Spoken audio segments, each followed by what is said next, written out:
أعوذ بالله من الشيطان الرجيم بسم الله الرحمن الرحيم السلام عليكم ورحمة الله وبركاته الحمد لله الذي هدانا لهذا وما كنا لنهتدي لولا أن هدانا الله اللهم رب اشرح لي صدري ويسر لي أمري واحلل عقدة من لساني يفقه قولي أما بعد. Terima kasih kepada pengacara yang hormati Al-Fadil Ustaz Draman bin Idris, sahabat saya waktu belajar di Universiti Azhar di Mesir, senior lah, merangkap pengusi surau Desa Jaya, Bandar Jengka, Pahang, ahli-ahli jawatankuasa surau, sahabat ahli panel, dan juga dimaklumkan Datuk Yusof, penaja surau bersama kita pada malam ini, dan semua yang terlibat menjayakan program kita bermula daripada sejak pagi tadi sehinggalah kemuncaknya pada malam ini, sempena dengan perasmian surau Desa Jaya ini yang akan insya-Allah suatu hari nanti akan naik taraf kepada mungkin SKJ peringkat pertama dan masih sepenuhnya peringkat yang berikutnya.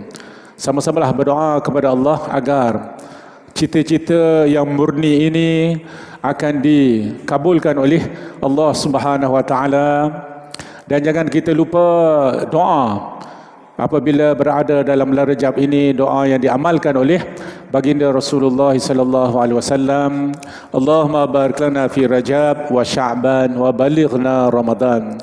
Ya Allah, berkati kami dalam bulan Rajab ini dan bulan Sya'ban, dan sampaikan kami ke bulan Ramadan yang akan datang hanya beberapa hari saja lagi.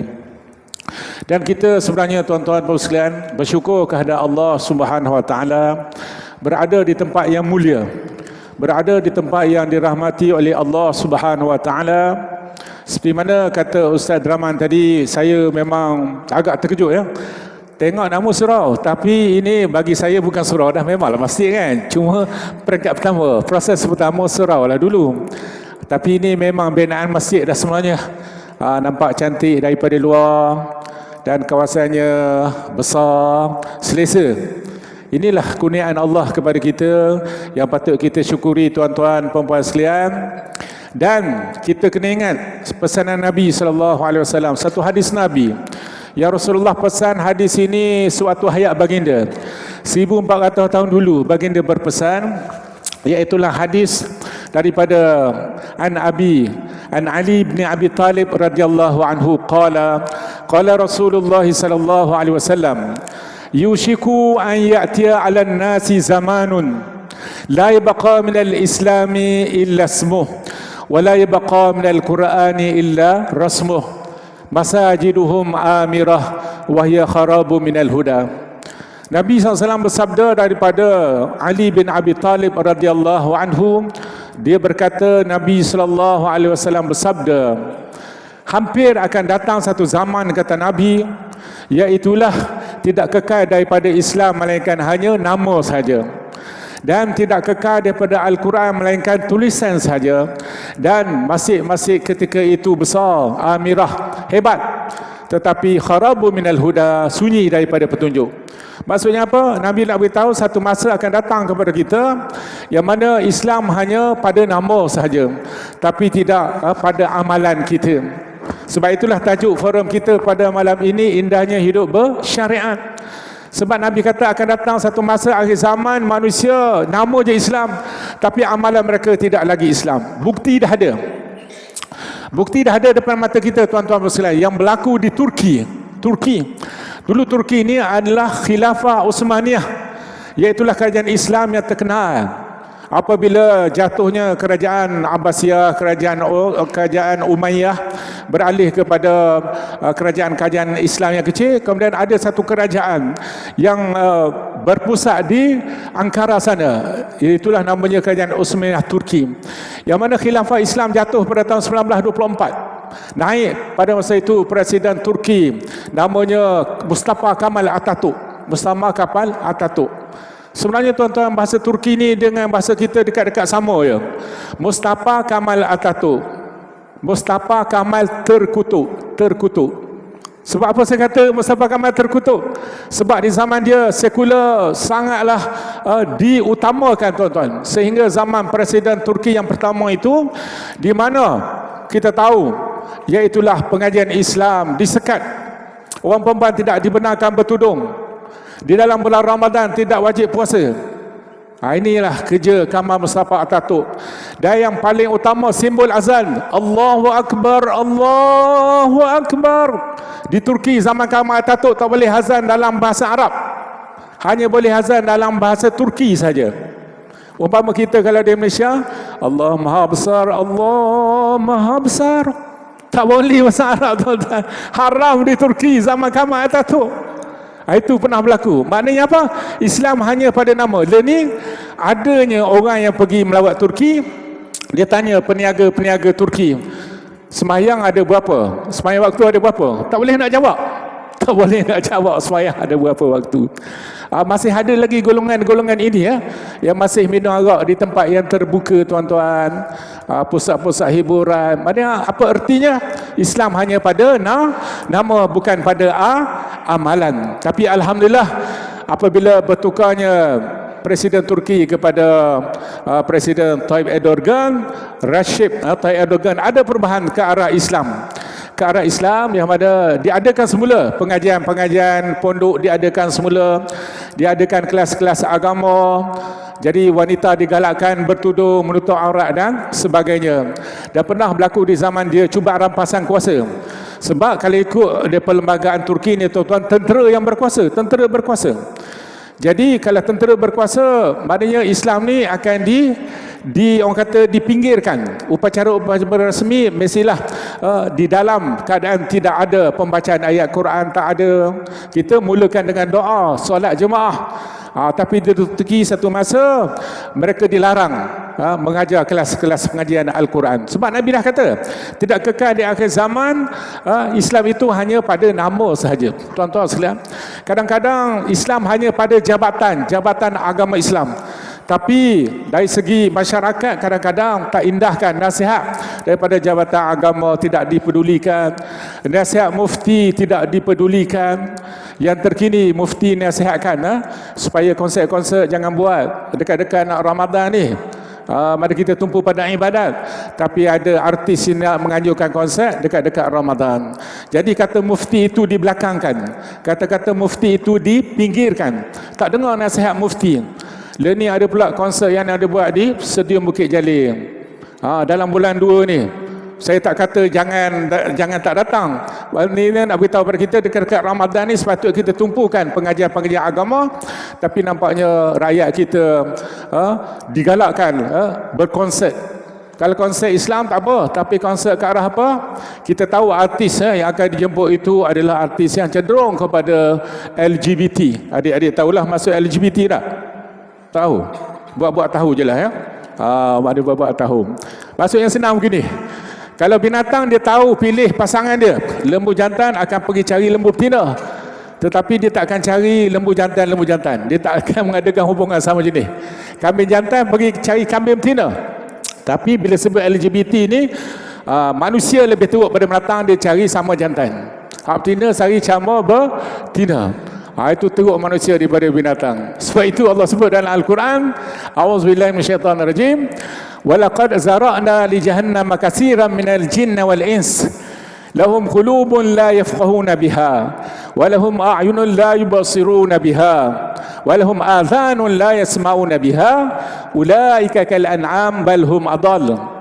Allah sebut dalam Al-Quran, iaitu di dalam Al-Quran itu menyatakan disediakan bagi neraka jahanam itu bahan bakarnya terdiri daripada jin dan manusia.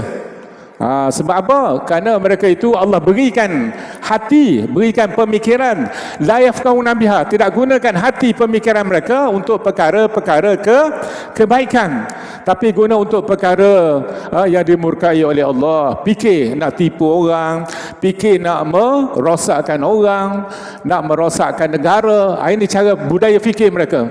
Allah bagi hati, Allah bagi akal, fikiran.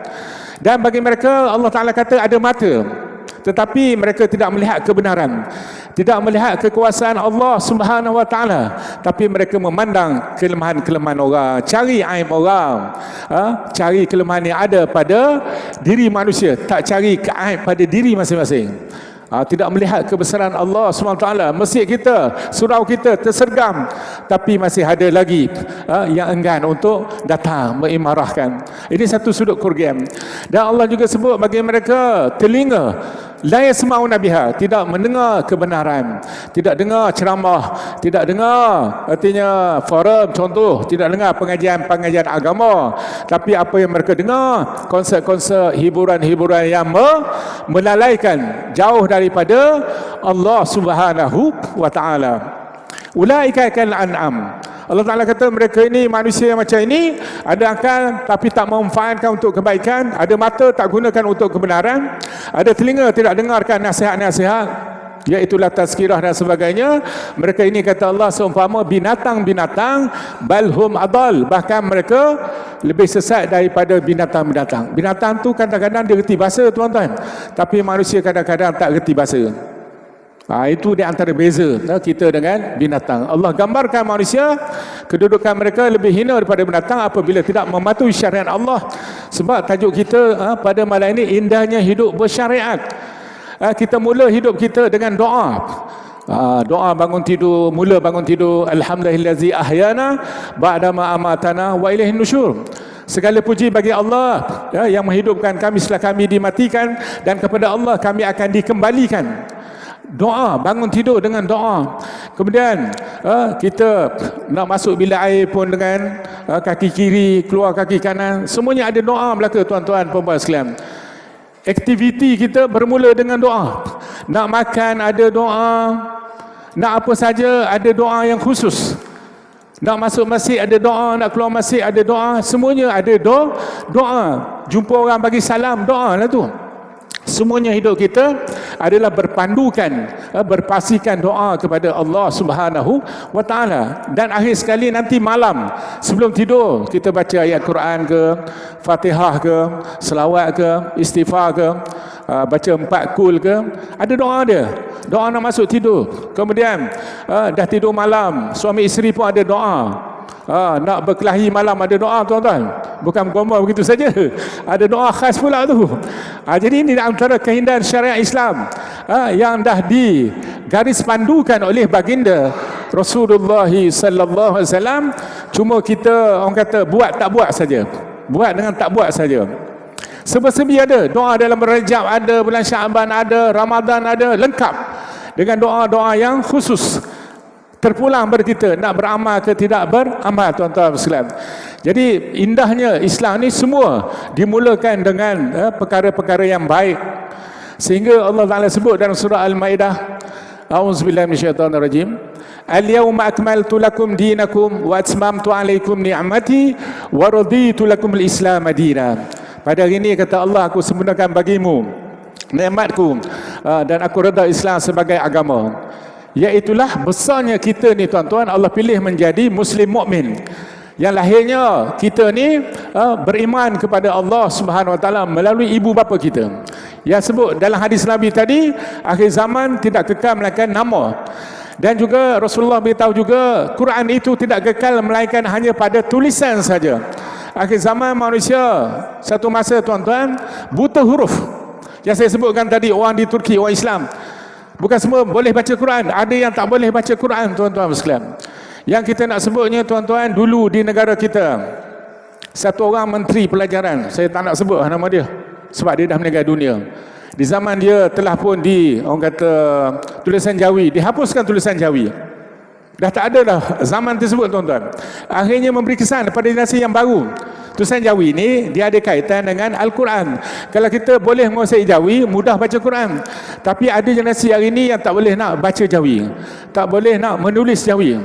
Tetapi tuan-tuan, orang Cina di Kelantan, di Terengganu, di Kedah, bukan sekadar mereka boleh baca tulisan Jawi. Orang Cina di Kelantan, Kedah, Terengganu boleh khat Jawi, khat Jawi. Kalau kita tengok apik-apik tua tu, dia boleh baca Jawi, boleh menulis Jawi. Kalau kita orang Melayu tuan-tuan, orang Melayu duduk bandar-bandar tak boleh baca Jawi. Anak-anak muda kita Sebab apa? Dulu pernah maknanya dihapuskan tulisan Jawi. Lah ni surat khabar Jawi pun tak ada dah. Susah generasi kita nak baca Jawi. Tapi alhamdulillah Allah kembalikan kepada kita di zaman satu orang bekas Perdana Menteri yang kelas kafar diadakan semula adalah pada zaman dia. Datuk Seri Abdullah Ahmad Badawi, Lenih Tun Abdullah Badawi lah. Diadakan semula kelas kafar, kelas Quran, kelas Fardu Ain, termasuk tulisan Jawi. Diadakan balik. Alhamdulillah anak generasi kita celik balik Al-Quran, celik balik tulisan Jawi. Dan saya nak sebut hadis Nabi tadi yang dibacakan di awal tadi, iaitulah masajiduhum amirah. Masjid-masjid mereka, kata Nabi, di akhir zaman besar. Kadang-kadang 2 tingkat, kadang-kadang bertingkat-tingkat. Tapi di zaman itu, masa itu kata Nabi, tak ada orang di masjid-masjid. Maknanya tiang masjid lebih banyak daripada orang yang datang. Mana boleh bilang berapa orang datang. Tapi ni alhamdulillah masih bertahan lagi kita. Surau kita penuh malam ni, alhamdulillah. Untuk makluman pendengar siaran forum ini, ramai yang datang pada malam ini di surau Taman Desa Jaya, Bandar Jengke. Penuh surau kita ini. Umpamanya macam hari Jumaat. Surau tapi dia punya ramai jemaah pada malam ini macam hari Jumaat. Supaya orang yang dengar siaran forum nanti dia dapat mengetahui, dia nak tahu di mana Desa Jaya. Desa Jaya ni di Bandar Jengke. Itulah tempatnya kita berforum pada malam ini. Dan saya sebelum serahkan kepada ahli panel yang kedua, saya nak baca petikan surah, iaitulah Allah sebut di dalam Al-Quran, di dalam surah Al-Maidah ayat 48, Allah berfirman, walikullin ja'alna minkum syir'atan wa minhaja walau syaa Allah laja'alnakum ummatan wahidah walakin liyabluwakum ma atakum fastabiqul khairat. Allah sebut dalam surah Al-Maidah ni ayat 8, iaitulah bagi setiap umat kami jadikan mereka itu ada syir'atan. Syir'atan ialah syariat mereka, peraturan mereka. Wa minhaja, ada apa dia, manhaj, aturan, peraturan. Maknanya Allah Ta'ala nak beritahu, Allah jadikan kita manusia ni ada peraturan, ada syariat. Dan kalau Allah Ta'ala kehendaki, dia akan jadikan manusia ni umat yang satu umat saja. Tetapi Allah nak menguji kamu kepada apa yang Allah berikan kepada kita. Fastabiqul khairat, hendaklah kamu berebut-rebut, berlumba-lumba membuat kebaikan, mencari kebaikan. Jadi indahnya hidup bersyariat ini akan disambung oleh ahli panel yang kedua yang akan mendetailkan lagi, mengupas dengan lebih mendalam. Saya sebagai membuka majlis dengan mukadimahnya, saya serahkan kepada ahli panel yang kedua untuk menyambung bicara kita di dalam majlis forum Al-Mukarrabin ini. Dipersilakan. Assalamualaikum warahmatullahi wabarakatuh. Innal hamdalillah nahmaduhu wa nasta'inuhu wa nastaghfiruh wa na'udzu billahi min shururi anfusina wa min sayyiati a'malina. Man yahdihillahu fala mudilla lahu wa man yudlil fala hadiya lahu. Rabbi shrah li sadri wa yassir li amri wahlul 'uqdatam min lisani yafqahu qawli. Amma ba'd. Yang hormati rekan saya, pengacara majlis merangkap, pengurusi surau, ahli jawatankuasa, pegawai-pegawai surau, sahabat saya ahli panel, tuan-tuan haji, perempuan hajah, anak-anak pelajar, seterusnya sidang jemaah yang dirahmati Allah. Pertama-tamanya bersyukur pada Allah Ta'ala. Tadi pengurusi kata kali kedua, memanglah dulu saya tengok memang surau betul, kecil je. Tiba-tiba saya terkejut tengok dia punya menara dah sampai ke langit.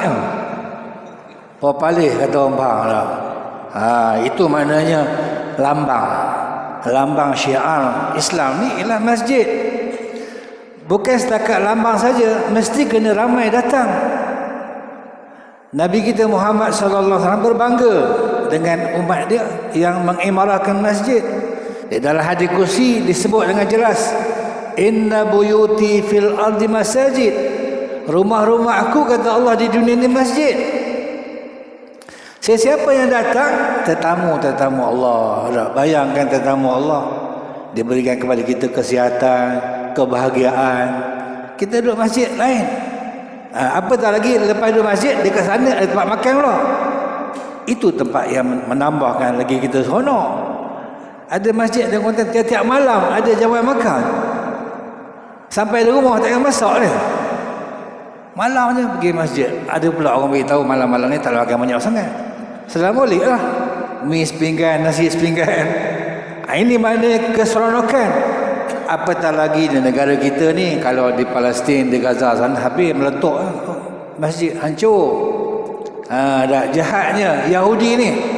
Jadi bila disebut saja tajuk kita ni, indahnya hidup bersyariat, rupa-rupanya Allah Ta'ala turunkan panduan. Yang pertama dia panggil fardhu ain. Ni fardhu ain ni kewajipan setiap individu. Mesti tahu punya. Kena belajar, wajib. Fardhu ain. Benda yang asasi ada pada diri kita kena ada fardhu ain yang diwajibkan. Yang kedua fardu kifayah. Ini maknanya bila ada orang lain buat, orang lain tak payah. Fardu kifayah. Ada orang buat yang lain tak payah, tapi janganlah ikut ke tak payah tu. Makin kita ramai kan. Yang paling simple fardu kifayah sembahyang jenazah. Jangan kita anggap orang yang tertentu saja. Ramai-ramai sembahyang. Itu fardu kifayah. Termasuklah yang lain-lain, driver bas, pomen kereta, itu fardu kifayah. Maknanya kalau tak ada mereka, tak jalan kereta kita. Ini maknanya ketentuan Allah Ta'ala buat dua saluran, fardu ain dan fardu kifayah. Bila kita hayati kefarduan ini, kita tidak akan menjadi golongan yang kufur kepada Allah. Sebab itu Allah ciptakan kita ni bukan cipta saja, ada saksi. Yang pertama saksi dia apa? Malaikat lah. Kiraman katibin ya'lamuna ma taf'alun innal abrara lafi na'im wa innal fujjara lafi jahim. Surah apa ke? Wal Fajr ke? Al-Imtar. Ceritanya apa? Allah Ta'ala ciptakan malaikat yang tukar catat amal kita ni. Yang baik dicatatkan dengan baik, amal baik yang kita buat dicatat oleh malaikat rakib. Amal yang tak baik dicatat oleh malaikat selagi lah. Selagi tu duduk luar lah, rehat lah. Minum tak boleh. Itu maknanya saksi. Selain daripada malaikat, tubuh badan kita pun saksi. Tuan-tuan baca surah Yasin ayat 65. Al-yawma nakhtimu ala afwahihim wa tukallimuna aydihim wa tashhadu arjuluhum bima kanu yaksibun. Mulut kita dah kena stop lah. Banyak sangat sembang. Sembang pula banyak nipu. Dah cakap tinggi-tinggi dah. Sakau lah, bahau lah, macam-macam. Sebenarnya mulut kita ni macam-macam. Walhal kita dah ada panduan dan saluran. Macam mana hari ni di dunia serang Gaza satu saja, yang lain senyap. Rupanya ramai tengkuk-tengkuk negara Islam ni dipegang oleh Yahudi, laknatullah. Sebab apa dia pegang? Sebab kita tak gunakan panduan yang Tuhan berikan kepada kita, tinggalkan Al-Quran kepada kita. Walaupun kitab-kitab banyak, Taurat, Injil, Zabur dan sebagainya dimansuhkan, tinggal Al-Quran saja. Tetapi walaupun Al-Quran, orang Yahudi ni pintar, dia bijak dah. Dia kaji Quran ni. Musyidayan ke? Dia kaji. Dia kata kita jangan main-main dengan Quran ni. Zaman Salahuddin Al-Ayyubi pun tak pernah menang sebab Quran dia. Jadi Israel ni dia tahu. Sekarang kita kena tengok orang Islam ni pegangan dia Quran. Kalau dia berpegang dengan Quran dan hadis, tak boleh tergugat dia punya kehidupan dia. Sekarang kita tahu mereka ada Quran, tapi kita tahu mereka jarang baca Quran. Oh, Yahudi kaji tu kan. Quran ada, jarang baca. Kecuali pelajar tahfiz, budak sekolah agama, semua koros, kata kena hafal lah. Dah. Tengok dalam almari tu, lekat Al-Quran tak buka lagi. Rupanya simpan saja. Bila buka, mungkinlah dekat Ramadan ni. Yahudi dah kaji. Quran dah ada, tapi mereka jarang baca. Kalau baca, mereka tak aman.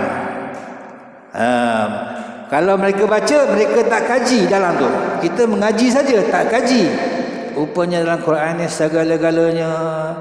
walan tarda ankal yahud walan nasara hatta tattabi'a millatahum. Orang Yahudi kata Allah, dan juga orang Kristian yang lambang-lambang tu, sampai bila-bila pun dia takkan redha kita ni. Beradanglah dengan dia macam mana pun, dia akan cari jalan untuk menipu kita. Anak peneroka kan, sini peneroka lah, ataupun pegawai lah. Kalau peneroka, dia beritahu anak dia, jangan jadi macam ayah ni peneroka, semua kerja bandar. Dia bandar kerja pakai smart je, duit gaji berapa je, sikit je. Pakai smart tapi pendapatan sikit. Rupa-rupanya makanan-makanan bandar tu ada kaitan dengan saham Israel pula. Ini maknanya mereka ni pandai. Mereka menggunakan jarum-jarum mereka. Kalau ada Quran, dia tak baca. Kalau baca, dia tak kaji. Kalau dia kaji, dia tak amal. Ini Yahudi, dia periksa kita ni. Dan kalau amal, sikit je yang nak amal, yang lain marah pula. Sebab itu kita gunakan hari ni panduan yang bukan daripada Islam. Kita dah beritahu dah menggunakan syariat ni yang terbaik. Tajuk kita ni indahnya hidup bersyariat, tapi kita tak gunakan syariat. Tengok mahkamah dia guna nombor berapa, 203, 302 dah. Tak guna. Bila tak guna, perbicaraan mahkamah, berapa lamanya tak selesai. Ini bagi tengok orang mahkamah, kes ni banyak, terutamanya bercerai-berai. Kahwin 2-3 tahun bercerai, bercinta 5-6 tahun. Sebab apa? Mereka tak lihat kepada syariat. Kadang-kadang ditanya oleh tuan qadi, kenapa nak bercerai ni? Rupanya tok laki dia tak sembahyang. Itu maknanya. Sebab apa tak sembahyang? Sebab dia tak ikut syariat. Sebab itu tuan-tuan sidang jemaah yang dirahmati Allah, Allah Subhanahu Wa Taala bukan setakat ciptakan kita saja, tetapi dia ciptakan kita dengan kelengkapan-kelengkapan. Seumpama kita beli mesin basuh, dia akan bagi katalog dia. Kita beli kereta, dia bagi katalog dia. Minyak tak sini, minyak hitam tak sini. Kita tak baca, letak tempat minyak hitam, kita minyak petrol, meletup kita. Kita begitu juga, ada panduan. Wa anna hadza sirati mustaqima fattabi'uh wa la tattabi'us subul fatafarraqu bikum an sabili. Ini kata Allah, agama yang benar, lurus, ikutlah. Jangan ikut jalan-jalan lain. Ini sekalisme, larisme, apa mama lagi lah. Nak nyebut pun susah. Jangan, kita dah ada panduan. Inna ad-dina indallahi Islam. Agama yang Allah redha, agama Islam. Wa man yabtaghi ghairal islami dina. Siapa yang cari sistem lain, falan yuqbala minhu. Sampai bila-bila Allah takkan terima. Yang paling rugi apa? Sana fil akhirati minal khasirin. Akhirat lah yang paling rugi. Kita bukan lama sangat atas dunia. Hari ni orang mati ramai tuan-tuan. Mati mengejut-kejut. Tadi orang kat China, bukan China, umur 20 tahun, tidur terus tak bangun. Ayah nak pergi rombongan Minang, lalu ke Gomosang ni, balik semula. Anak umur 20 tahun, katanya tidur tak bangun-bangun. Pergi tengok dah sejuk lah. Jantung lah. Hospital penuh. Sebab apa? Kita dilanda penyakit berbagai-bagai. Kerana hari ni kita tak macam dulu. Orang dulu makan ubi kayu, pucuk ubi, kangkung, padi tanah sendiri, semua original. Kita sebut ubi kayu, tak tahu kayu makan juga. Dia tak tahu ubi kayu ni khasiatnya. Mr. B suka kayu ni. Mr. B suka ubi kayu. Sebab tu badannya sihat. Makanan kita dulu makanan berkhasiat. Sekarang ni tak tahulah namanya sosis lah, burger. Tak tahu orang sana buat burger tu macam apa jenis. Kalau burger Ramli tak apalah. Burger Ramli insya-Allah halal lah. Ini burger tak tahu mana. McDonald datang. Itu tuan-tuan, benda yang dikatakan indahnya syariat, ada panduan-panduan kepada kita. Sebab itu berfikir sejenak lebih baik daripada sembahyang. 1000 rakaat. Memanglah sembahyang tu banyak, tapi berfikir dengan apa jadi baik, sebab kita boleh rancang ke mana aku lepas ni, umur dah berapa, lepas ni ke mana, dah masuk dalam kubur macam mana keadaannya, aku punya kekayaan banyak boleh tolong tak boleh tolong. Sebab bila pindah dari sana, tak ada dah nak bawa kereta dia, suku dia tak boleh bawa dah, 3 suku tak boleh bawa. Yang boleh bawa apa? Nabi dah sebut, yatba'ul mayyita salasatun, orang yang mati akan ikut dia 3, usratuhu wa maluhu wa amaluhu. Yang pertama keluarga dia, keluarga ikutlah, tapi sampai kawasan kubur je, tak berani nak masuk dalam kubur. Dulu berjanji hidup mati, tiba-tiba mati. Tok laki tu, isteri nak masuk, tak berani lah. Bila nak masuk, Tok Iman tanya lah, kenapa nak masuk ni? Sebab dulu dah berjanji dengan dia hidup mati. Sekarang tok laki aku mati, aku nak masuk. Tak boleh dah, ini jangan apa, pendek sangat fikir. Hidup kita masih panjang, kena teruskan. Habis tu siapa nak jaga aku ni? Tak Iman kata, sabar, lepas ni mungkin nombor telefon aku. Tak Iman take over lalu pula.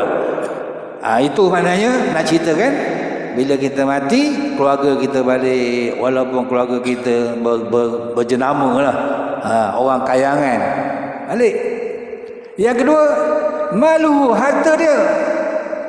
Tengok hari ni orang terkaya di Malaysia, dia punya aset bilion-bilion, dia mati tak boleh bawa dah. Orang Cina bawa, dulu orang Cina dia tanam, orang Melayu pergi hitai kat mana tanam, dikorek lah.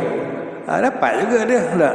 Orang Cina masa dulu lah, lama-lama dia tahu orang Melayu dia sapu lah, letak buah lima hilang, apple hilang, letak 5 plastik, ambil juga buat main bola. Akhir sekali dia tak letak lah, lah dia buat kertas, dia catat kertas. Itu orang China. Kita tanya dia, selepas mati ni tak ada lah, duduk tak tahu mana. Bukan, kita mati ni ada lagi tempat lain, iaitu alam barzah, alam yang transit nak tunggu hari kiamat. Duduk situ berapa lama. Kita sebab itu jadi umat Muhammad ni umat terbaik, sebab kita yang terakhir, tak lama dalam kubur. Kalau zaman Adam dulu, berapa lama dalam kubur tu? Kalau kubur dia macam raudatun min riyadil jannah, tak apa. Ini kalau kubur jurang neraka, pensel lah. Nak kata apalah. Itu maknanya yang akan jadi ikut dia. Jadi dia punya keluarga, harta tak boleh ikut. Yang teman dia, apa dia? RTM lah. RTM, rancangan tunggu mati. Amal kita lah tuan-tuan. Ni walaupun datang sini, orang Kuantan sana ada pesta. Pesta apa? Kereta beriah lah, penyanyi pop lah, penyanyi. Kita tak heran sangat. Dalam telefon kita orang putih ada nak menyanyi. Jadi semua tak boleh bawa. Yang boleh bawa amal-amal kita. Terutamanya sekarang virus subuh seperti Jumaat, Masya Allah dah. Hari esok, pagi esok di Kuantan viral. Subuh seperti Jumaat ni, dia punya apa, iklan stiker ni merata dah. Kalau ikutkan semalam, kalau ikutkan jual saya, pagi esok macam negeri saya ketua subuh, tiba-tiba minta ustaz undurkan diri, sebab dah event besar. Dia cari orang yang selebriti lah. Aku anak Malaysia datang, Dr. Sam. Nak tarik anak muda. Hari ni subuh seperti Jumaat. Surau tuan-tuan ni pun boleh buat, nak bagi penuh belah kapet ni. Sebab subuh ni, tadi kita cerita Yahudi dia tak takut lah. Sebab orang Islam ni, Quran dia tak baca dia tak amal dia tak praktik. Selagi dia kata kalau orang Islam ni subuh seperti Jumaat, memang dia ketar perut lah. Ini Yahudi beritahu tak? Dalam kita sibuk-sibuk ni, tiba-tiba datang Ali Sata, bukan Ali Sukri. Ali Sukri jual musangking. Ada orang payah maksudnya. Orang Pahang kita juga. Felda lah tuan-tuan. Orang Felda ni main glamour. Datuk bomba Kuala Lumpur tu orang Bukit Goh, Felda juga. Penceramah bebas orang Bukit Goh juga, Felda. Jadi Bila dah di viral kan, rupanya Nabi daripada dulu lagi Nabi tahu kita, law ya'lamu ma fil atamati wasubhi la tauhuma walau habwa. Siapa yang tahu kelebihan isyak berjemaah dan subuh berjemaah, merangkak pun datang. Tapi tak ada yang datang merangkak dah. Kalau datang merangkak kacau lah. Tak ada datang jalan elok lah, kan merangkak. Nak ceritakan tak larat pun nak mari kalau tahu fazilat, tapi tak tahu. Sebab memang ditutup kita punya balasan ni. Kalau dah nampak balasan ni, rasanya tak muat lah. Kereta pun panggil apa keluar. Lepas bayar kuliah juga, lepas makan 500 orang bagi. Malaikat tengah bagi. Penuh lah dah. Tak nampak tak? Dan Allah Ta'ala pernah beritahu dalam surah Taubah, lau kana aradan qariban wa safaran qasidan lataba'uk walakin ba'udat alaihim syuqah. Kalau lah aku tunjukkan balasan itu sekarang, ramailah yang akan datang mengamalkan ajaran yang Nabi kita bawa. Tapi balasannya lambat. Bukan setakat lambat, susah pula. Saya tidak datang pula. Mula-mula nak dua je, lepas tu ada kawan yang kereta dah masuk, naik berempat pula. Bila berempat, kereta saya tu baru lepas baiki dia punya tayar dia bergegar dah. Kereta besar ada, tapi main besar pula bawa pergi Penang. Kalau tidak, hak besar tu tak ada haknya. Itu susah sebenarnya. Demikiannya kalau pancit tengah jalan ni, habislah hafal kita. Ada kereta kan boleh kira sangat. Zaman sekarang orang lepas paku lah tengah jalan. Lepas saja pancit, kering pun ada. Macam mana awak tahu di sini? Tadi kau lepas paku ni. Kalau kawasan berbukit lagi dahsyat. Dia dah tunggu dah. Dia tabur minyak sikit lah. Mengelosor kita. Itu maknanya balasannya. Tak boleh nampak. Kalau nampak segera, nescaya ramai yang ikut ajaran Allah Ta'ala. Jadi diuji kita ni. Jadi ujian inilah akan kita dapat hasilnya bila kita dah pindah di sana. Dicatatkan dalam Al-Quran. Setiap malam Jumaat surah Sajadah tak imam kalau hafal lah. Ada juga tak imam tak hafal surah Sajadah. Bila pagi subuh je kunci motor hilang, kunci kereta tinggal mana, rupanya dia tak ngapal surah Sajadah. Yang baik. Yang kita hafal-hafal pun kalau kerak ke bandar, hilang ayat tu, lari. Tak.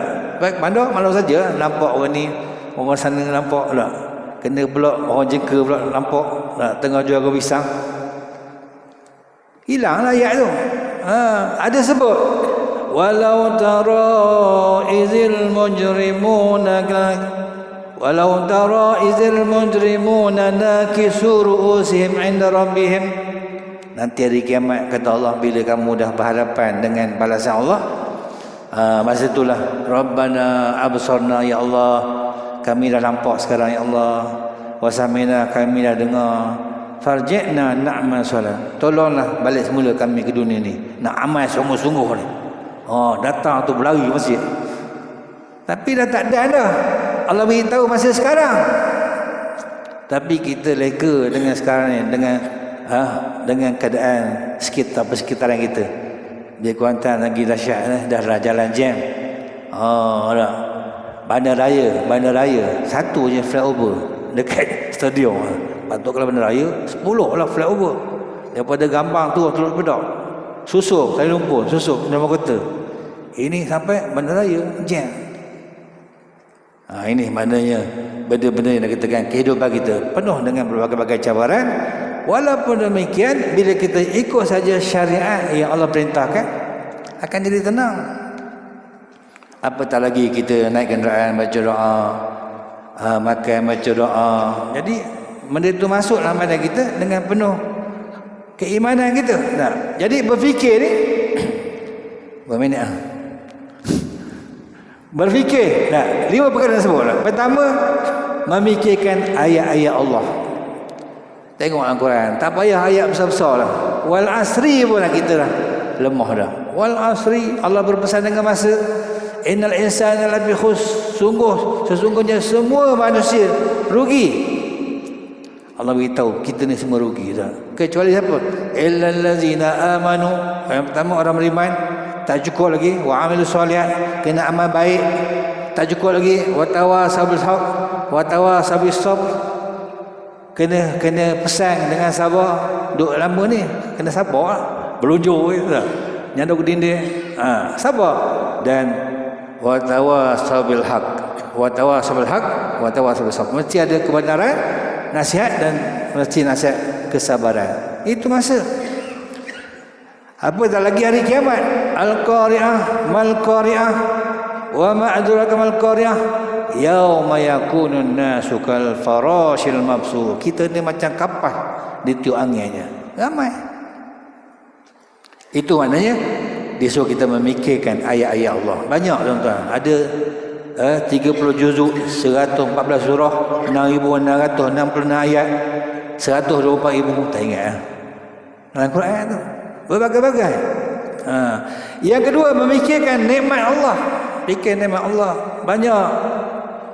Kita makan sedap, nikmat lah. Orang di Gaza makanan pun tak ada. Di Afrika air pun warna hitam. Kita Masya Allah, sebab itu seluruh dunia datang Malaysia ni, Bangladesh, Indonesia, Myanmar, Kemboja, Vietnam, Afrika, datang Melaka. Tak apalah datang, tapi janganlah datang sini. Orang Malaysia ni malas. Ya marahlah kita. Kita memang malas. Bila kita dah senang, takkan nak gaji semua. Mestilah kita nyandar, kita buah. Dia kata kita malas. Sial lah. Berambuh kau. Jangan duduk sini. Ini dah cakap pelat. Tiba-tiba dia kata ini orang Malaysia malas. Kalau tak ada orang Bangla, bangunan tak ada. Astagfirullahaladzim. Ini maknanya kena memikirkan nikmat Allah Ta'ala. Banyak. Datanglah sini, kita beri kerja. Sebab kita dah lama bekerja, kita rehatlah pula, bagi mereka kerja, kita bagi upah. Tapi tiba-tiba dia kata kita malas. Yang paling bahaya, dia dah mula buat hal lah, mencuri apa semua agaknya. Yang paling bahaya jual kapek berhutang setiap minggu bayar. Yang beli tu pula janda pula, tak ada benda lah, tak ada duit. Tak apa. Awak memang cantik, dia kata. Tak bayar lagi, tak apa. Rupanya lepas tu tak ada duit, senang aja. Awak kahwin dengan saya, habis. Lah. Orang Pakistan pula hidung mancung pula, tinggi hidung dia. Letak kain pun sangkut. Tak payah pakai penangkut, tak hidung dia saja. Itu maknanya dia punya nikmat Tuhan. Yang ketiga, memikirkan pahala yang dijanjikan. Kita buat ni tak nampak balasan, tapi kita tahu ada janji Allah Ta'ala. Faman ya'mal mithqala dzarratin khairan, buat benda baik pahala ada. Wa man ya'mal mithqala dzarratin syarran yarah, buat benda tak baik dosa ada. Janji itu ada. Dan orang yang baik janjinya syurga. Innal ladzina amanu wa 'amilus solihat lahum jannat. Ada janji. Yang keempat, memikirkan siksa hukuman Allah. Takut kita dengan siksa Allah. Letak bara api di kaki, mengelegak otak. Bayangkan, itu kata Nabi, siksa yang paling ringan sekali. Letak bara api di kaki, mengelegak otak. Terus tak payah nak rebah-rebah dah. Terus boleh makan tu otak. Otak lembu kita bakar kaki, kepala dia boleh makan dah. Paling ringan. Rupanya ini dikenakan kepada pak saudara Nabi Abu Talib. Sebab dia banyak menyerang Nabi, cuma dia tak beriman dengan Nabi. Siksa dah. Itu memikirkan hukuman Allah Ta'ala. Dan yang terakhir, memikirkan apa yang diredai dan apa yang dimurkai. Jadi kita hidup ni, bila syariat itu indah, kita kena tahu hak mana yang Tuhan redha, hak mana yang tak redha. Baru ni kita dengar dia suruh buat rumah pelacuran. Kacau lah, tercabut serbang kita. Pelacuran ni jangan main. Dia pandai tak? Abang kata tak? Itu tercabut kepiah kita. Walaupun ikat kuat tak, kena pelacuran jangan main. Sebab kisah pelacuran ni lama dah saya dengar. Zaman-zaman dulu orang ni ahli ibadat, lebay, pondok kitab aja, Quran baca tak berhenti. Satu hari dia keluar ke bandar, lalu lorong Haji Taib. Dia ingatkan lorong tempat bagus lah, nama Haji Taib. Terpandang pelacur duduk dalam cermin gitu. Pelacur tu pula katanya pelacur yang tercantik sekali. Dia tengok tu berdebar. Rang mari lah. Dia datang rang dia tak fikir panjang, terus masuk. Macam mana awak ni? Awak niaga di sini? Oh, bayar 200 dinar. 200 ringgit lah. Tengok cik, ada 5 ringgit eh. Tak apa. Saya balik kerja dulu. Nanti saya datang balik. Oh tak, jangan bayar. Ahli ibadat ni. Balik dia kerja, motong bagainya, jangkau upah sawit. Cukup duit. Datang balik. Datang, beri tunjuk duit dia, masuk bilik. Bila masuk bilik, masuk bilik tu macam-macam lah. Tiba-tiba saja dia tak jadi. Dah masuk bilik dah. Pelacur yang tercantik, dia dah rang kuat dah. Tiba-tiba dia terhenti daripada nak buat jahat tu sebab dia teringat kepada Allah. Dia takut pada Allah. Teringat. Terus dia pakai seluar baju dia, kata dia pelacur ni, kenapa? First time ke? Tak berani. Memanglah, saya ni ngaji pondok, mat tapi kat jengka ni. Contohlah. Jadi saya sebelum ni saya tak terlupa. Lepas ni saya teringat pada Allah Ta'ala. Jadi saya tak nak buat. Ini benda haram lah. Dia pun balik lah. Pelacur tadi rupanya dengan sebab dia tengok orang ni, dia insaf pula. Orang ni baru pertama kali dah insaf. Aku ni banyak kali dah. Dia pun bertaubat. Taubat nak balik kampung.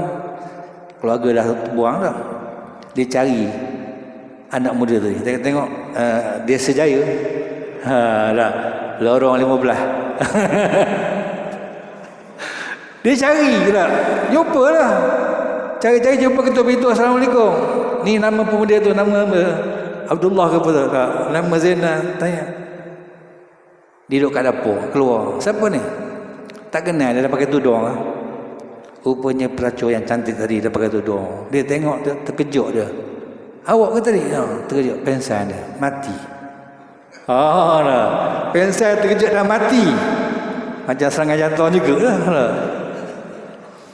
Jadi yang pelacur yang insaf ni, dia pun sedih lah. Macam mana lah. Akhirnya dia tanya, ada lagi ke ada adik dia yang masih bujang lagi? 2-3 orang mengaku lah. Bujang belum ni. Kahwinlah dengan adik dia. Rupanya beberapa orang Nabi lahir daripada perkahwinan itu. Ini maknanya bila dah sampai masa dia panggil Allah ni tahu. Walhal asalnya sejarah dia perempuan pelacur. Tapi dia dah sedar bertemu dengan Tok Syekh tadi. Rupanya Tok Syekh tahfiz tadi bagi sedar ke dia. Tapi umur pendek, pensan mati tu. Patutnya hiduplah balik, jangan bagi mati. Kalau filah hidup je lah. Tapi sebab betul-betul itu tuan-tuan nak ceritakan apa yang redha, apa yang murka. Jadi sama-sama kita gunakan kehidupan kita ni dengan syariat yang sangat indah untuk memberikan kebaikan kepada kita di dunia dan akhirat. Itu pusingan pertama kita serahkan kepada ahli panel kedua tamu untuk sambung forum kita. Muslimin muslimat rahmati Allah, alhamdulillah kita tiba di pusingan terakhir, pusingan penutup dan juga rumusan. Rasa baru lagi berforum dah nak habis dah.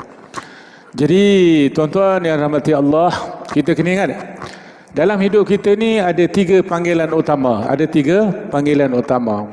Yang pertama panggilan Allah melalui azan, seruan azan. Hayya 'alas salah, hayya 'alal falah.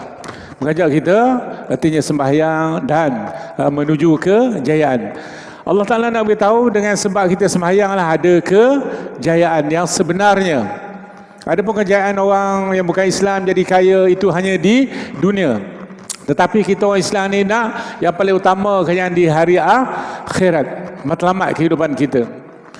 Yang kedua, panggilan haji ataupun lambaian haji. Ada orang bila tiba giliran haji dipanggil oleh tamu haji mengeluarkan surat tawaran. Maknanya kalau kita sihat cukup syarat, maka kita bersetuju untuk tanda tangan, turun tanda tangan, artinya nak melaksanakan ibadah haji. Dan yang ketiga, panggilan ajal, panggilan maut. Tuan-tuan sekalian, panggilan pertama tadi panggilan azan, ada orang dengar azan dia terus datang masjid ataupun terus datang surau. Ada setengah orang panggilan azan berkumandang, dia masih di pejabat, masih di kebun, masih di rumah. Ada yang sempat datang, ada yang tak sempat datang. Kadang zuhur tak sempat bekerja, asar tak sempat, cuma datang maghrib, isyak, subuh. Itu pun alhamdulillah ada kesempatan pada waktu yang terluang. Artinya panggilan azan kita boleh datang, boleh tak datang. Yang kedua tadi panggilan haji. Bila dah cukup syarat duit simpanan cukup, maka kita disuruh untuk melaksanakan fardu haji. Tapi last minute ada masalah kesihatan, jantung dan sebagainya, tak dapat pergi tahun tersebut, tunda pula tahun yang berikut.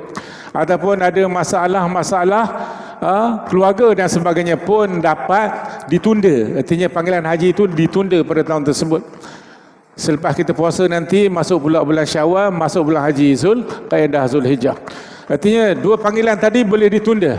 Azan, ada orang datang, ada orang tak datang. Panggilan haji, ada orang pergi, ada orang tak pergi, dengan sebab yang tertentu. Tapi panggilan yang ketiga ini tuan-tuan sekalian tak boleh nak ditunda-tunda. Panggilan ajal, fa iza jaa ajaluhum la yastakhiruna sa'atan wa la yastaqdimun. Apabila tiba ajal kamu manusia, tidak boleh dilewatkan dan tidak boleh disegerakan. Malaikat datang on time saja. Tak boleh kita nak minta malaikat bagi masa 5 minit nak istighfar, malaikat bagi 1 minit nak bersedekah, malaikat bagi 1 minit nak berselawat. Tak boleh. Artinya dia akan ambil dalam tidur ke, dalam jaga ke. Ada orang meninggal di tempat ibadat, ada orang meninggal sedang solat, imam sedang solat meninggal. Ada juga macam-macam lah. Jadi ini semua adalah rezeki yang Allah kurniakan kepada kita. Sebab itu doa kita di dalam sembahyang dan selepas sembahyang, Allahumma khtim lana bi husnil khatimah wa la takhtim alaina ya Allah bi su'il khatimah. Apa maksudnya? Kita doa minta, ya Allah, iaitulah matikan aku dalam keadaan husnul khatimah yang baik, mati dalam keadaan mukmin, muslim, beriman kepada Allah, dan jangan matikan kami ya Allah dalam keadaan su'il khatimah, mati yang buruk, pegang cawan arak, minum arak di tempat maksiat dan sebagainya.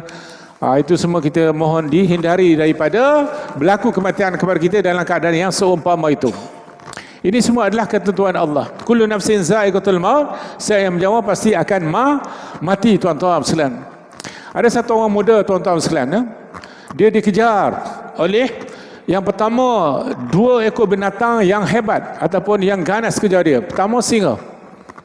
Singa kejar dia. Kemudian dia lari, nampak satu pokok dan sempat dia panjat pokok. Sempat dia naik atas pokok. Singa kejar. Bayangkan tuan-tuan, singa kejar. Yang kedua, tak lama dia berada atas pokok, datang pula ular besar, ular sawa, belik pula pokok. Kacau tuan-tuan ya. Singa datang, ular pun dah datang. Dia naik lagi ke dahan yang lebih tinggi.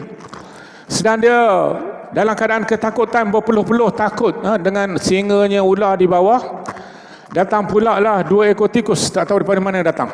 Mungkin dalam batang pokok kamarnya. Seekor tikus putih, seekor tikus hitam. Kerik dahan tempat dia duduk. Kerik, tahu kerik? Orang Jenggo faham kerik? Gigit dahan. Oh, gigit dahan ya. Oh, gigit berfaham ya. Gigit dahan, krek.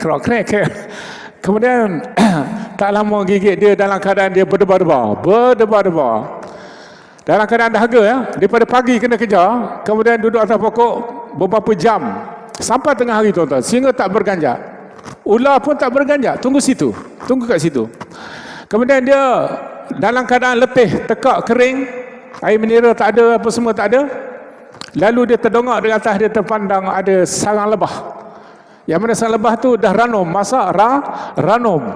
Kemudian dia nampak titisan madu tu jatuh. Bila jatuh, dia ngap, tunggu mulut ngap. Faham ngap? Maksud ngap ni dia menghirup madu lebah tu lah. Setitik 2 dia rasa lazat. Bila dia dapat menghirup madu lebah yang jatuh daripada atas dahan yang paling tinggi, dia berasa sangat manis, sangat sedap madu. Dan dia lupa kepada ular, dia lupa kepada singa. Last dia jatuh, pap jatuh, tuan-tuan puan-puan sekalian. Jatuh.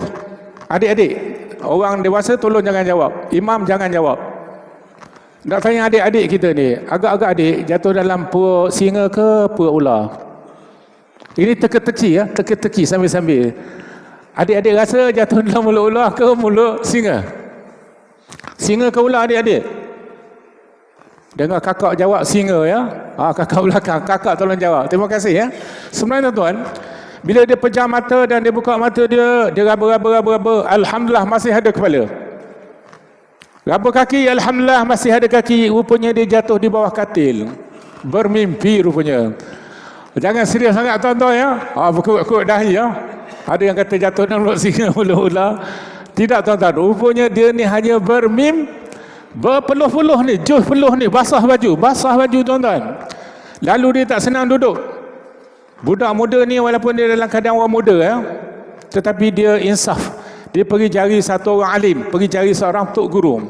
Akhirnya jumpalah satu orang alim tok guru. Dia kata, tuan, saya ni bermimpi sangat-sangat dahsyat. Dia kata, apa mimpi kamu? Tanya nak tuan guru. Dia kata, saya mimpi panjat pokok dikejar oleh singa, dikejar oleh dibelit pokok tu oleh ular besar. Sedang saya duduk di atas dahan, ada 2 ekor tikus, hitam dan putih. Macam bendera Pahang pula ya, hitam putih. Kerik dahan dan saya jatuh. Saya ingat saya jatuh dalam mulut singa atau masuk mulut ular. Tapi saya sedar saya jatuh bawah katil, saya bermimpi. Lalu tuan guru tadi tepuk belakang dia, dia kata, anak muda, kamu kena istighfar. Kena bersyukur kepada Allah sebab umur kamu masih panjang. Allah masih sayang kepadamu. Dan kamu tahu apa maksud Allah Ta'ala hantar signal padamu. Allah hantar signal. Allah hantar teguran kepadamu. Singa itu adalah panggilan ajalmu. Ajal. Panggilan mati kita. Umur kita. Maksud singa tu dia nak ngap kita, mana ajal kita di belakang kita. Ya Allah sebut dalam Al-Quran, ainama takunu yudrikumul mautu walau kuntum fi burujim musyayyadah. Di mana saja kamu berada, kematian memburumu. Sekalipun kamu berada dalam peti yang kukuh, kematian memburu kita. Di mana saja kita pergi, ke mana-mana saja, tak dapat nak mengelakkan. Bila tiba ajal, mati. Kullu nafsin za'iqatul maut. Siapa menjawab pasti akan mati tuan-tuan. Kata anak muda, tuan guru, apa pula masa ular yang besar, ular sawa. Kata tuan guru, itulah panggilan kubur. Panggilan kubur, dia memanggil kita. Kita tak sedar nama kita diseru oleh kubur tuan-tuan. Bahkan kata ulama 70 kali ya, kubur ni seru, panggil kita. Kalau kita dengar ni tuan-tuan, tak jadi kerja kita, takut kita. Ramli bin Hasan. Tiap-tiap hari dulu Ramli bin Hasan. Jadi kita ni tak jadi kerja, takut tuan-tuan. Nak pergi konsert di Kuantan pun takut. Nak masuk konsert Coldplay pun takut. Nak melangkah keluar dari rumah pun takut. Sebab dengar suara kubur memanggil kita. Sudah kita ya. Nama orang lain tak panggil, dia panggil nama kita. Kata tuan guru, kubur memanggil kita. Kubur memanggil kita. Ular sawa panggil kita. Maknanya ular sawa itu adalah kubur memanggil kita. Kata anak muda, tuan guru, apa maksud tikus hitam, tikus putih? Tikus hitam itu adalah malam, tikus putih itu adalah siang. Kata tuan guru, kita ni umur kita dimamah oleh siang dan malam. Berapa dah umur kita tuan-tuan? Ustaz Draman, berapa dah umur Ustaz Draman? Ya? 64, masih muda lagi. Masih muda gitu. Padahal tak tua sangat lah. Okey lagi lah ya. Orang tua ni dalam 70, 80. Tapi kalau ikut hadis Nabi, A'mar ummati baina sitin wa sab'in. Kata Nabi, umur umatku purata di antara 60-70. 60-70. Lepas pada itu bonus. Biasa umatku kata Nabi 60-70. Jarang dah pergi 100, jarang dah pergi 90. Kalau ada pun Mahdi 90 lebih ya, umur masih panjang. Tapi nak beritahu umur umat Rasulullah ni 60-70. Lepas tu kiaklah kita, inna lillahi wa inna ilaihi raji'un. Jangan kita perasan lambat lagi nak 70, ada 6 tahun lagi ya. Jangan. Sebab kita tak tahu ajal kita ni di masa bila. Kemudian yang terakhir tuan-tuan, dan dia dapat hirup madu tadi, itu adalah gambaran dunia tuan-tuan, gambaran dunia. Madu tu kemanisan dunia. Kita tahu kubur menanti kita, kita tahu ular ataupun kematian di belakang kita. Tapi oleh kerana nikmat dunia, tipu daya dunia, hiburan dunia, sukan apa semua menghiburkan kita, maka kita lara dan lalai. Itu sebab kita rasa nikmat madu kita lupa mati, lupa segala-galanya. Apatah lagi orang lelaki ya, nikmat bermadu. Lagilah pula ya. Marah kakak di sebelah ya. Berkerut-kerut dari kakak. Cerita madu sensitif. Sensitif tuan-tuan. Nak beritahu kesimpulannya, indahnya hidup bersyariat. Nabi ajar. Daripada kita kecil, akil balik, lahirnya disambut dengan azan telinga kanan, iqamat telinga kiri. Nampak tak? Cantiknya Islam. Agama lain mana ada? Tak ada macam itu Islam. Kemudian kita mati nanti ditalkinkan, disembahyangkan. Kita hidup dengan kalimah Allah, mati pun dengan kalimah Allah. Yang mana di dalam khutbah Jumaat, khatib selalu baca ayat, ya ayyuhallazina amanu taqullaha haqqa tuqatih wa la tamutunna illa wa antum muslimun. Wahai orang beriman, maksudnya Allah pesan kepada kita ni, wahai orang yang beriman, hendaklah kamu benar-benar bertakwa kepada Allah dan jangan kamu mati melainkan dalam Islam, dalam iman kepada Allah. Jadi indahnya hidup bersyariat ni tuan-tuan, kita mula hidup kita dengan agama, mati pun dalam agama. Itulah kehidupan kita, bermula dengan agama dan mati dengan agama. Jangan jadi sebagian orang masa lahirnya agama, pertengahannya hilang agama, kemudian di akhirnya baru nak kembali semula pada agama. Masa dia hidup tak nak baca Quran, tak nak baca Yasin, tapi bila dia mati, keluarga panggil orang masjid, panggil orang surau baca Yasin. Masa hidup dia tak nak sembahyang tuan-tuan, tak nak datang masjid, tak nak datang surau, tapi bila mati dia duduk di hadapan imam, depan orang sekali datang. Mana dah matilah orang solat jenazah lah. Masa dia hidup tak nak solat. Inilah di antara kesimpulan, iaitulah indahnya hidup bersyariat. Yang baik datang daripada Allah, yang kurang pada diri saya, dan saya serahkan kepada ahli panel yang kedua untuk seterusnya membuat rumusan dan penutup. Dipersilakan. Muslimin muslimat yang rahmati Allah, kita masih berada dalam forum Al-Muqarrabin, akrab dengan Tuhan, rapat sesama insan. Dua benda yang sangat penting, dengan Allah Subhanahu Wa Taala pencipta kita dan sesama manusia. Ini dipanggil konsep kehidupan kita. Tak boleh kita duduk seorang-seorang. Nak buat forum gini, ada peranan semua yang terlibat. Apatah lagi bila kita berpindah kepada hari kiamat. Sebab itu hari kiamat dia panggil hari Yaumul Hasar. Yaumul Hasar maknanya hari penyesalan. Hari kiamat, hari penyesalan. Maknanya apa? Orang kafir akan menyesal. Ada. Sebab itu hari kiamat nanti dipanggil orang kafir. Awak ni nak tebus tak awak punya dosa? Nak bayar tak? Dengan semua harta awak. Banyak mana harta dia? Sebesar bumi ni. Ambil lah, dia kata, aku nak tebuskan dosa aku, supaya aku jangan masuk neraka. Menyesal lah. Tapi kata Allah Ta'ala, macam mana nak tebus? Sekarang di akhirat lah. Sepatutnya masa di dunia dia kau tebus. Nyesal lah. Begitu juga dalam Quran beritahu, surah An-Naba dah, wa yaqulul kafiru ya laitani kuntu turaba. Orang kafir nanti akan cakap, kalau tahulah balasan begini, aku bagus jadi tanah saja. Itu maknanya penyesalan. Yang kedua, golongan pemimpin. Ini banyak pemimpin dunia ni. Jika mereka uruskan duniawi ini dengan cara yang betul, mereka akan selamat. Tapi kalau mereka salah, dalam Quran yauma tuqallabu wujuhuhum, ayat ni sangat takutlah. Hari kiamat nanti muka mereka ni dibolak-balikkan. Ada dengan berkata, ya Allah, engkau seksalah pemimpin kami, ya Allah, double. Kerana masa di dunia dulu mereka menipu kami. Sekarang tuan-tuan tengoklah. Golongan-golongan ada kuasa. Sepatutnya kita ni, negara kita ni seperti syurga lah. Hasil bumi kita banyak. Negara Arab patutnya kita pergi Mekah, tak payah bayar ada hotel-hotel lah. Syekh-syekh Arab belanja. Tapi masing-masing tak tahu pula. Nanti di sana nanti baru menyesal.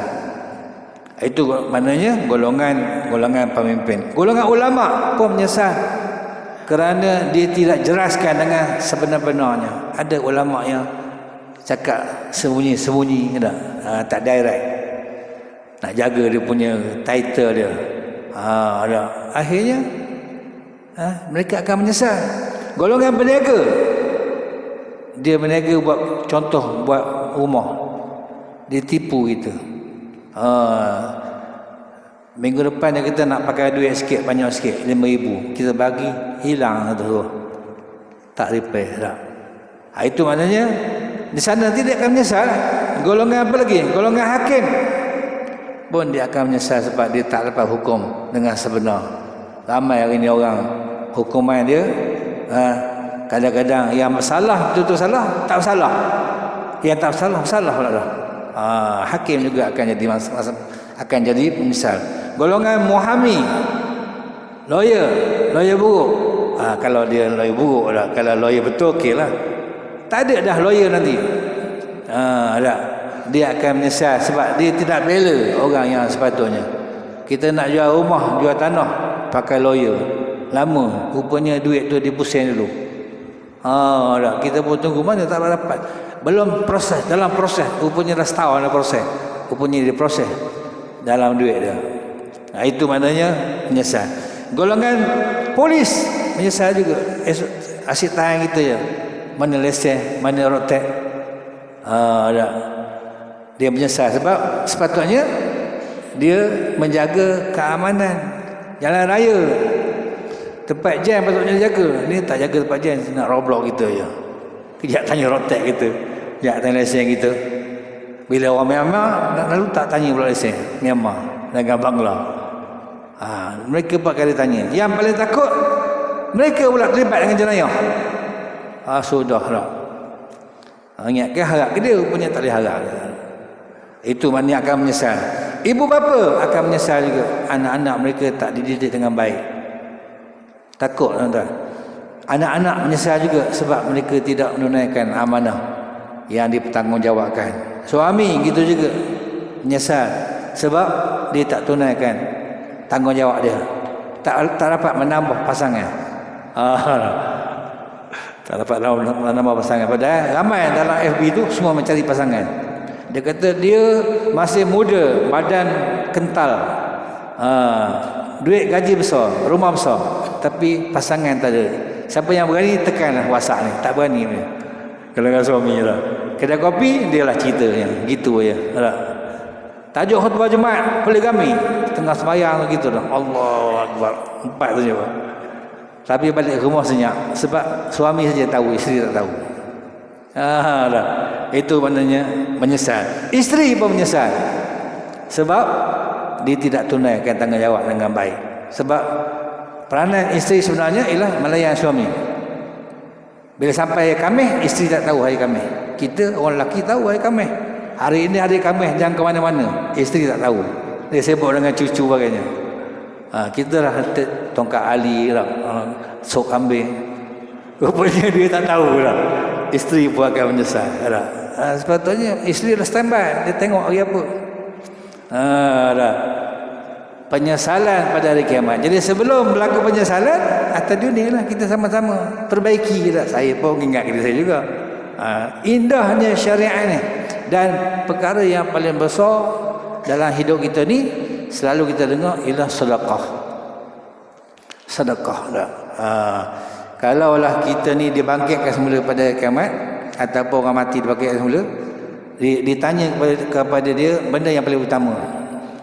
Rupanya Allah beritahu dalam surah Al-Munafikin. Wa anfiqu mimma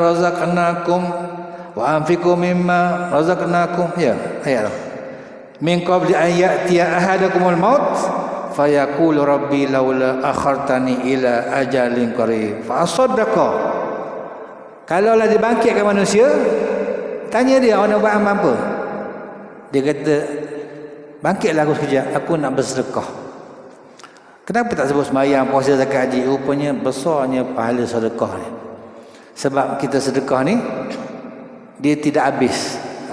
Dia akan kita ambil semula pada hari kiamat. Ditanya kepada seorang jutawan, kenapa awak ni pemurah sangat?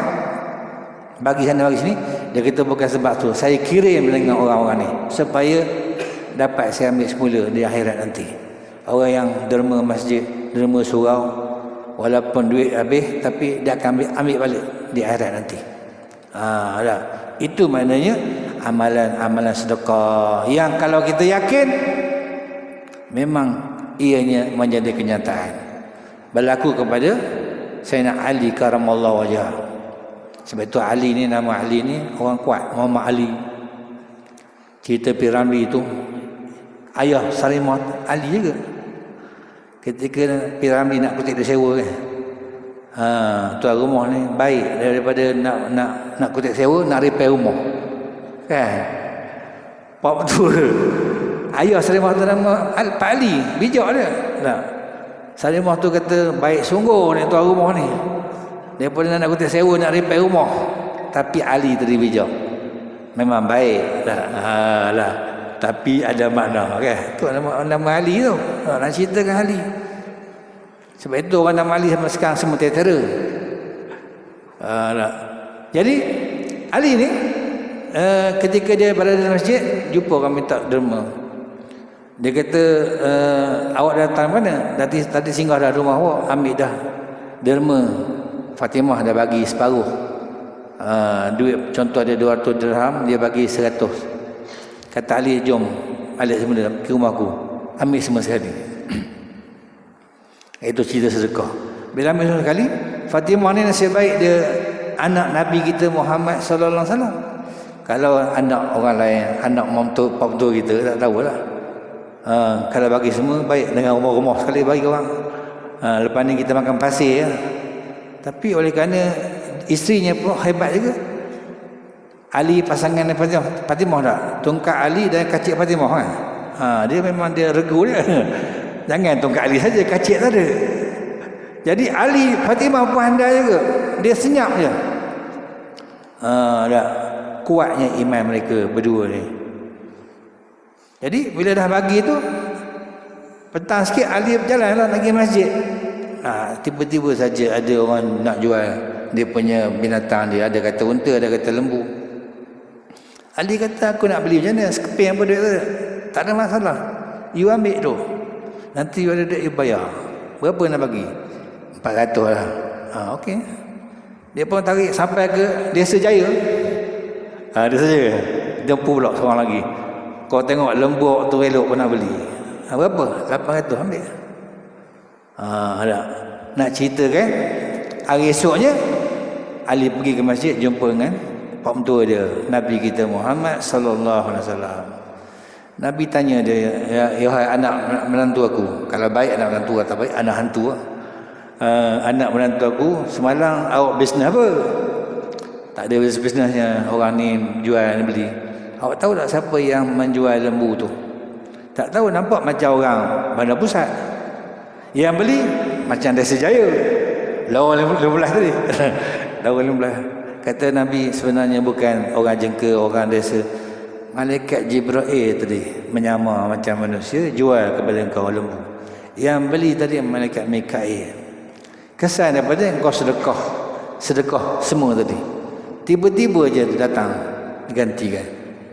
Itu nak ceritakan besarnya peranan sedekah. Jadi sama-samalah kita menunaikannya. Jangan jadi macam Haji Bahir, minta sedekah je ketar. Sebab budak sekolah minta ketar, tak pandai guna duit ni. Tapi datang Cikgu Murni dengan dia sekali nak beli, nak beli sekolah dia dengan kain-kain sekali. Itu tak mau. Itu ada makna. Biar kita derma lillahi ta'ala. Walaupun berat di hati kita, tetapi ada akan digantikan dengan masa-masa yang lain yang kita tahu. Sebab rezeki itu bukan setakat RM1 saja. Kesihatan, kebahagiaan, kesenangan, itu benda-benda yang besar-besar. Itu tuan-tuan, rumusan indahnya hidup bersyariat yang berkait dengan segala kehidupan kita, dengan nikmat-nikmat yang datang kepada kita, manusianya, binatangnya, tumbuh-tumbuhannya, apatah lagi pencipta kita Allah Subhanahu Wa Taala. Kita tunaikan seperti mana seharian kita hidup, sembahyang fardu, sembahyang sunat, apatah lagi dalam bulan Rajab ni ada peristiwa Isra dan Mi'raj, nanti bulan Syaban, dan bila sampai bulan Ramadan, syahrul ummati, bulan untuk umatku. Mana siang hari puasa fardu, malam hari amal sunat, bersahur, berbuka puasa, tadarus. Ini bulan-bulan yang dipanggil bulan untuk mengumpul dana kita sebanyak-banyaknya untuk kita bawa ke alam yang jauh, yang tidak terbayang kepada kita, yang disuruh kita berbekal. Wa tazawwadu fa inna khairi zadi taqwa. Berbekallah, kerana bekal itu untuk kita semua, insya-Allah. Jadi itulah yang dapat kita kongsikan pada malam ini. Saya sebagai wakil ahli forum kita, ahli panel, mengucapkan banyak terima kasih terutamanya kepada kanda kita Ustaz Abdul Rahman kerana sudi menjemput kami, dan tuan-tuan sekalian, dengan kerjasama tuan-tuan, saya pun terasa macam Jumaat dah. Macam Jumaat dah. Aura ahli Satar tu sangat kuat. Mudah-mudahan kita akan terus sembahyang ni penuh masjid kita. Yahudi insya-Allah akan lari. InsyaAllah. Jadi sekadar itu saja. Wabillahi taufik wal hidayah. Wassalamualaikum warahmatullahi wabarakatuh.